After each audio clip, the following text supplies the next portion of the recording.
ନମସ୍କାର ସମସ୍ତଙ୍କୁ ଶୁଭ ସକାଳ। ପୁଣି ଆଜି ଆଉ ଗୋଟିଏ ନୂଆ କଥା ବା ନୂଆ ଚିନ୍ତାଧାରାରେ ପୁଣି ଆସିବାକୁ ପଡ଼ିଲା। ଏବେ ରିସେଣ୍ଟ 8 ଦିନ ପୂର୍ବରୁ ବିଧାୟକମାନଙ୍କର ଦରମା ବଢ଼ିଲା ବା ଯେତିକି ଦରମା ସେ ପାଉଥିଲେ ତାର 2 ଗୁଣା ଦରମା ବଢ଼ିଲା।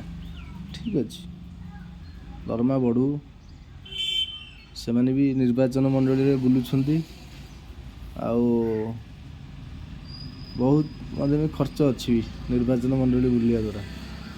ଦରମା ବଢ଼ିଲା, କିଛି ଦୁଃଖ ନାହିଁ, କିନ୍ତୁ ଟିକେ ସାଧାରଣ ଲୋକଙ୍କ କଥା ଟିକେ ଚିନ୍ତା କରିବାର ଥିଲା। କ'ଣ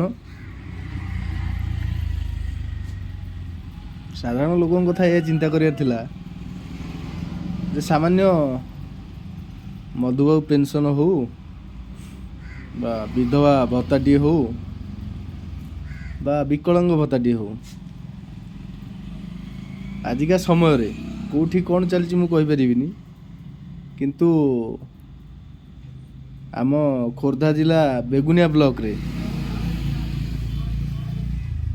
14 ମାସ ହେଲା ଆମର ଡବଲ ଇଞ୍ଜିନ୍ ସରକାର ବା ମୋହନ ମାଝୀଙ୍କ ସରକାର ଚାଲିଛି।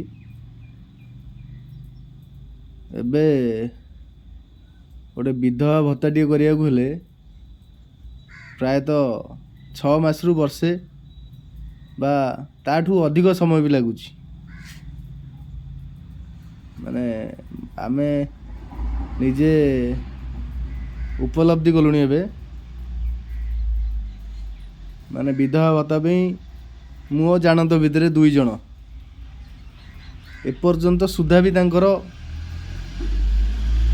8 ମାସ ବର୍ଷର ମାନେ ହେଲାଣି, ସେମାନେ ପାଇବାକୁ ପୁରା ଉପଯୁକ୍ତ ଲୋକ, କିନ୍ତୁ ତାଙ୍କର ଏପର୍ଯ୍ୟନ୍ତ ଭତ୍ତାଟିଏ ହେଇପାରିଲା ନାହିଁ। କିନ୍ତୁ ବିଧାୟକମାନଙ୍କର ଦରମା ବଢ଼ିପାରୁଛି, ଏଇଟା ପରଫେକ୍ଟ।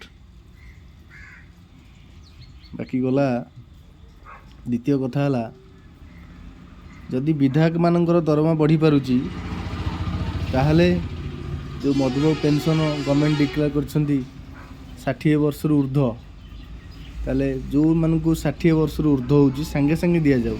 କାହିଁକି ସେମାନେ 2 ବର୍ଷ 3 ବର୍ଷ 5 ବର୍ଷ 70 ବର୍ଷ ପର୍ଯ୍ୟନ୍ତ ବିଭିନ୍ନ ଅପେକ୍ଷା କରିବାକୁ ପଡ଼ୁଛି? ହଁ, ଆମେ ୱେଲକମ୍ କରୁଛୁ ଯେ ଗଭର୍ଣ୍ଣମେଣ୍ଟ 3,500 ଲେଖେ ଭତ୍ତା ଦେବ ବୋଲି ବା 3,500 ଲେଖେ ଭତ୍ତା ଦେବ ବୋଲି ଡିକ୍ଲାରେସନ୍ କରିଥିଲା ଇଲେକ୍ସନ୍ ପୂର୍ବରୁ। ଯାହା ହଉ, ନାହିଁ ମାମୁଁଠୁ କଣା ମୁଁ ଭଲ ଟାଇପ୍ କଥାରେ ଆମେ 3,500 ଟଙ୍କା 80 ବର୍ଷରୁ ଉର୍ଦ୍ଧ୍ୱ ବା 80% ବିକଳାଙ୍ଗ ଯେଉଁମାନେ ସେମାନଙ୍କୁ 3,500 ଦେଉଛନ୍ତି। ତ ଏହା ଏକ ପ୍ରକାର ସ୍ୱାଗତଯୋଗ୍ୟ କଥା। ତାହା ନାହିଁ ମାମୁଁଠୁ କଣା ମାମୁଁ ଅର୍ଥରେ ଭଲ, କିନ୍ତୁ ଯେଉଁମାନଙ୍କୁ 60 ବର୍ଷ ହେଉଛି ସେମାନଙ୍କୁ ଯେଉଁ 1,000 ଟଙ୍କା ଭତ୍ତା ମିଳୁଛି ତାକୁ ଜଲ୍ଦି ଆପ୍ରୁଭ୍ କରିବାର ସମୟ ଆସିଯାଇଛି। ମାନେ ପୂର୍ବ ସରକାରରେ ବିଧବା ଭତ୍ତା 1 ମାସ ଭିତରେ କମ୍ପ୍ଲିଟ୍ ହେଇପାରୁଥିଲା, କିନ୍ତୁ ଏବେ କାହିଁକି ହେଇପାରୁନି? ମୋର ପ୍ରଶ୍ନ, ପୂର୍ବ ସରକାରରେ ବିଧବା ହେଉ ବା ବିକଳାଙ୍ଗ ବା ଏମର୍ଜେନ୍ସିରେ ଯେଉଁମାନେ ଭତ୍ତା ପାଇବାକୁ ଯୋଗ୍ୟ ବିବେଚିତ ହୁଅନ୍ତି ସେମାନଙ୍କର ପ୍ରାୟତଃ 1 ମାସ ନହେଲେ ମ୍ୟାକ୍ସିମମ୍ 2 ମାସ ଭିତରେ ଭତ୍ତା ଆପ୍ରୁଭ୍ ହୁଏ ଆଉ ତାଙ୍କୁ ମିଳିଯାଏ ଭତ୍ତା।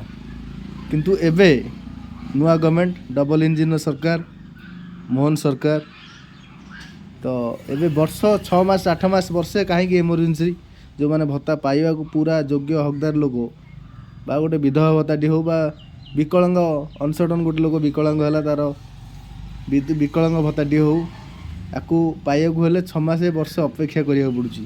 ତ ସରକାର ୟା ପ୍ରତି ଟିକେ ଧ୍ୟାନ ଦେବାର ଆବଶ୍ୟକତା ଅଛି। ଆଉ ସାଧାରଣ ଲୋକଙ୍କର ସରକାର ସାଧାରଣ ଲୋକଙ୍କ ସହିତ ରହୁ। ଆମର ଏଇଟା ପ୍ରୋବ୍ଲେମ୍ ଖୋର୍ଦ୍ଧା ଜିଲ୍ଲାର ବେଗୁନିଆ ବ୍ଲକରେ। ତ ନିବେଦନ, ସମସ୍ତେ ଟିକେ ୟା ଉପରେ ଧ୍ୟାନ ଦେବେ ବା ସରକାର ଧ୍ୟାନ ଦେବେ ଆଉ ସାଧାରଣ ଲୋକଙ୍କ ପ୍ରୋବ୍ଲେମ୍ ହଟିବା ଦରକାର। ରହିଲି, ନମସ୍କାର।